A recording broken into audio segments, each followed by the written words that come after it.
Right, this was my store buy. Obviously you all know that I'm into making knives, just on the side, a hobby. I bought myself some scales. I mean, it wasn't cheap. 48 quid for that and 20 quid for that block there. I'll just give you a look, see if we can get it on camera. Right. Don't know. Yeah, you can. It's called Dragon. I've just wiped it so it gives it a bit. It's called Dragon Skin. And look at that. That is amazing. Absolutely love it. And this is going to be me for me ferro rod. So I'll probably half it, shave it down, make a nice ferro rod to go with the scales. So that's basically my presents, a few gifts I bought myself. Absolutely cracking weekend.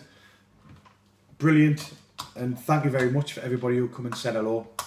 Really did mean a lot.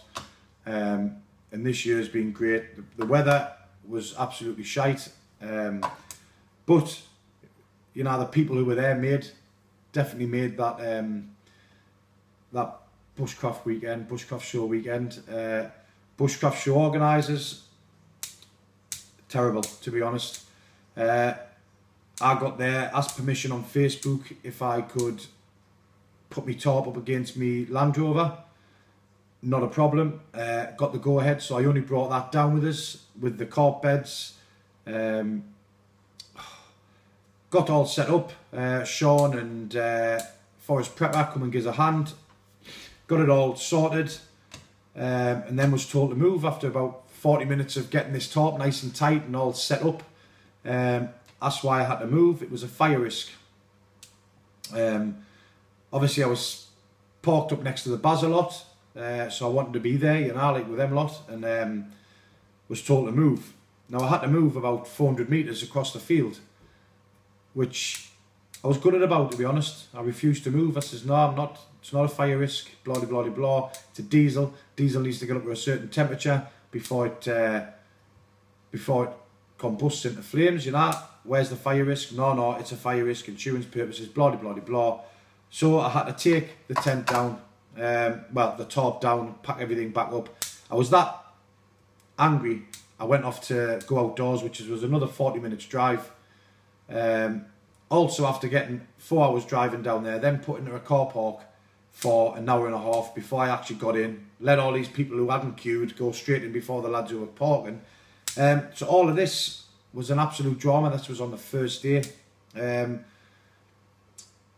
I ended up spending a lot of money on a tent. I think I spent over 150, 160 quid because I'd only brought my carpet beds with us, so I needed something which would fit the carpet beds into. So I gets back, forget about it, few beers, gets the tent set up, chills out. Next morning when I wakes up, there's cars parked exactly where I was, like literally within 5 metres away, where they could park next to the tents. I didn't bother whinging about it. I just got on with my weekend. But the organisers, you need to sort that out. You know, my Jeep, like I told you, wasn't moving. Once that was pitched and it was up, it wasn't moving because it means I would have to pull everything down to get it moved. So it wasn't moving until the day I went. For you to be like that with us and make us go 400 metres away from the people that I wanted to associate myself with over that weekend was bang out of order in my eyes. Cost me a lot of money. So anyway, that's my rant. I mean, yeah, the showers were absolutely terrible. You couldn't get a shower in it. But I brought bed wipes, you know, bed bath wipes. So I wasn't bothered. But it's just, you know, you pay a lot of money to get there, and it seems as though the campers, the Bushcraft, the wild campers, just seem to get doddled off. You had disabled toilets moved from the disabled area, which I hear. I could go on and on and on.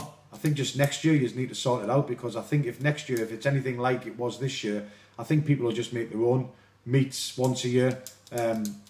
Yes, you haven't got the stalls and the entertainment, but you can make your own entertainment, and that's what we did.